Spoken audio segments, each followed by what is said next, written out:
નમસ્કાર વિદ્યાર્થી મિત્રો, વિડીયો એજ્યુકેશન યુટ્યુબ ચેનલમાં તમારું હાર્દિક સ્વાગત છે। આજના વિડીયોમાં આપણે ધોરણ 11 વિષય ઇતિહાસ પ્રથમ પરીક્ષાનું પ્રશ્નનું પરિરૂપ એટલે કે બ્લુપ્રિન્ટ જોઈશું। જો તમને વિડીયો ગમે તો લાઈક કરો અને તમારા મિત્રો સુધી શેર કરો, અને જો તમે આપણી ચેનલ ઉપર નવા આવેલા હોય તો ચેનલને સબસ્ક્રાઇબ જરૂરથી કરી દેજો। અને ધોરણ 11ની બધા જ વિષયની બ્લુપ્રિન્ટો આપણી વોટ્સએપ ચેનલ પર મુકાઈ ગઈ છે, ત્યાંથી તમને ધોરણ 11ની બધા જ વિષયની બ્લુપ્રિન્ટો મળી રહેશે। ચાલો હવે વિડીયોની શરૂઆત કરીએ। પ્રશ્નના પ્રકાર પ્રમાણે ગુણભાર। ત્યાં પ્રશ્નોના પ્રકાર આપેલા છે અને પ્રશ્નોની સંખ્યા અને કુલ ગુણ આપેલ છે। હેતુલક્ષી પ્રશ્નો 15 પ્રશ્નો આવશે અને 15 ગુણ હશે।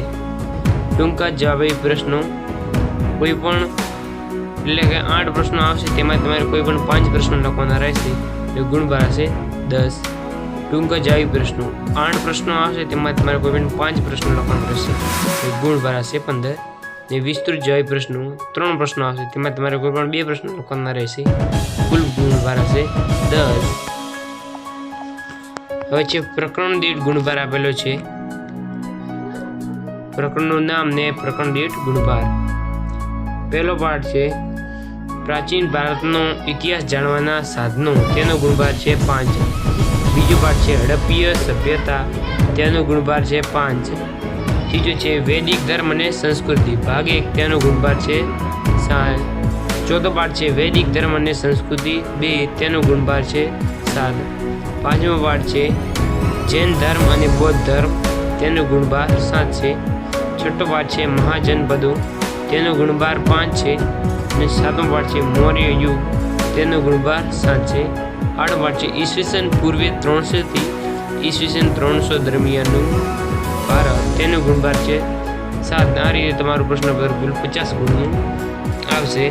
તમે જો આ પ્રકરણના ગુણભાર દીઠ તમે તૈયારી કરશો તો તમે વધુ માર્ક્સ મેળવી શકશો।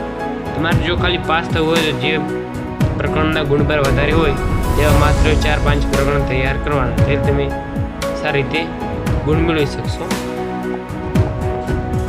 હવે નીચે પ્રથમ પરીક્ષાનું પ્રશ્નપત્રનું માળખું આપેલ છે। આ પ્રકારનું તમારે પ્રથમ પરીક્ષાનું પેપર આવશે તો તમે આ જોઈ લો। અહીં પ્રશ્નની વિગત આપેલ છે અને ગુણ આપેલ છે।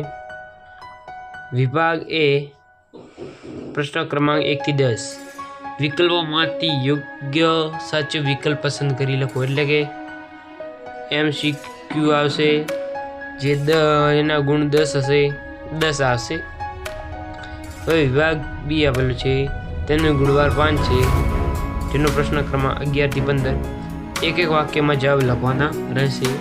હવે વિભાગ સી આપેલ છે, તેનો ગુણભાર 10 આપેલો છે ને તેનો પ્રશ્ન ક્રમાંક 16 થી 23 8 પ્રશ્નો આપેલા હશે, તેમાં તમારે કોઈ 5 પ્રશ્નોનો ઉત્તર લખવાના રહેશે અને દરેકના ગુણ છે 2।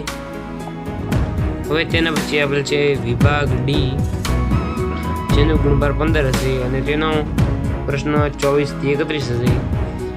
8 પ્રશ્નોમાંથી કોઈ પણ 5 પ્રશ્નોનો મુદ્દાસર ઉત્તર લખવાના રહેશે।